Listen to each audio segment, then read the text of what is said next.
السلام عليكم. اليوم بدنا نعمل لكم رز بحليب، ان شاء الله انه ينال اعجابكم. المقادير عن كيلين حليب، نحن فورناهم جاهزين يعني وردينا بردناه، وكاستين رز منقوعين جاهزين، و- وعودان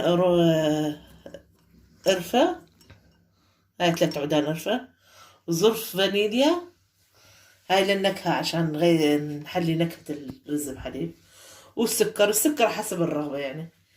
في ناس بتحبه حلو، في ناس تحبه ما حلو زيادة، حسب الرغبة. هلا بعد ما حمينا الحليب بدنا نضيف له الرز المنقوع.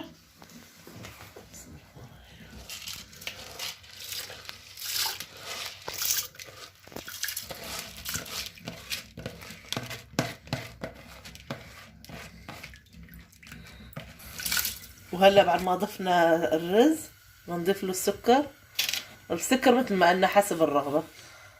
انا حطيت فنجانين وبدي احط فنجانين كمان عليه، يعني هيك صرت حاطة 4 فناجيل، بدنا اياه حلو لانه.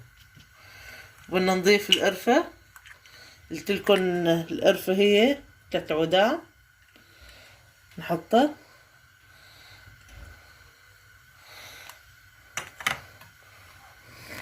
حركه،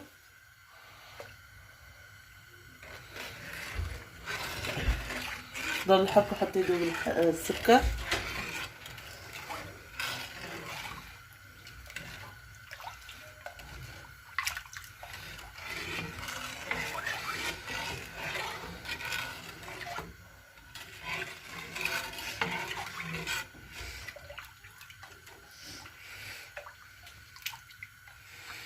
الرز بحليب هاي أكلة معروفة ومشهورة عنا بسوريا، ومشهورة كمان معروفة بكل بلاد العالم يعني، حتى بالهند بيطبخوها.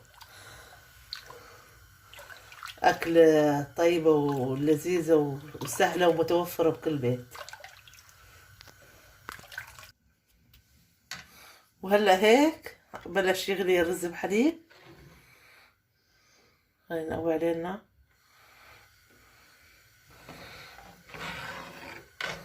وأكيد كمان لازم نحط له نشا. نحن جهزنا كاسة مي مع معلقة نشا، هاي كاسة مي مع معلقة نشا حليناها منيح، ذوبنا النشا على الأخير عشان هلا بنضيفه عليه، عشان ما بيكتل. النشا لازم تحليه بمي لحاله. هلا بدنا نضيفه. بسم الله الرحمن الرحيم.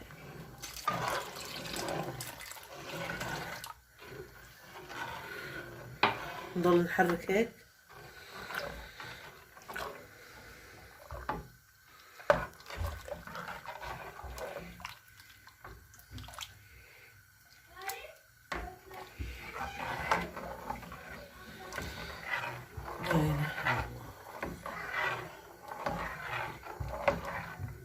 الرز بحليب كل ما برد بيطيب، هيك بيقولوا.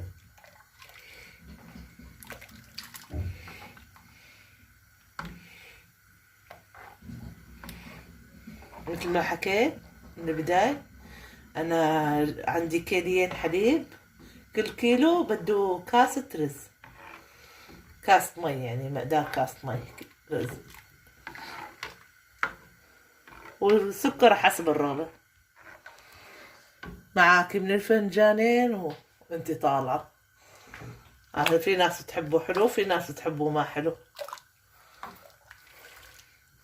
في ناس تحط له ورق ليمون، في ناس بتحط له نكهات تانية. انا عندي القرفة، حطيت له قرفة وبدي احط له كمان فانيليا، بس يعني قبل ما يعني عند اخر مرحلة من السواقه بنحط له فانيل عشان ما بتضيع الطعم.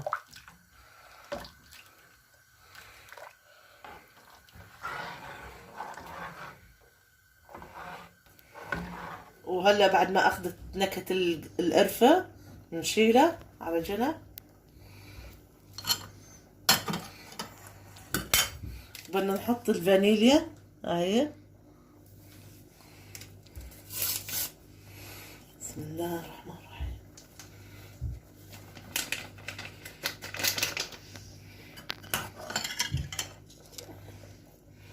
نحركها هيك.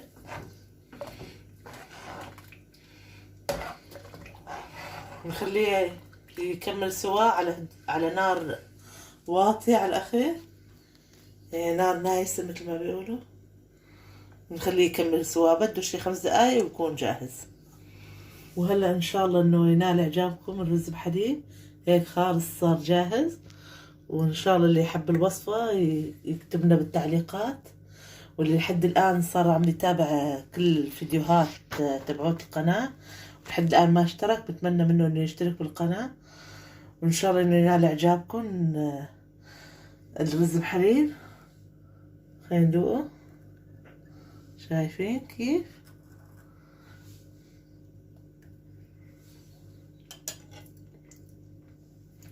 كتير كتير طيب. ان شاء الله تجربوا الوصفة بتعجبكم. شاركوا بالقناة وفعلوا زر الجرس وحطوا اعجاب، بتمنى من هالشي هذا منكم. مع السلامة.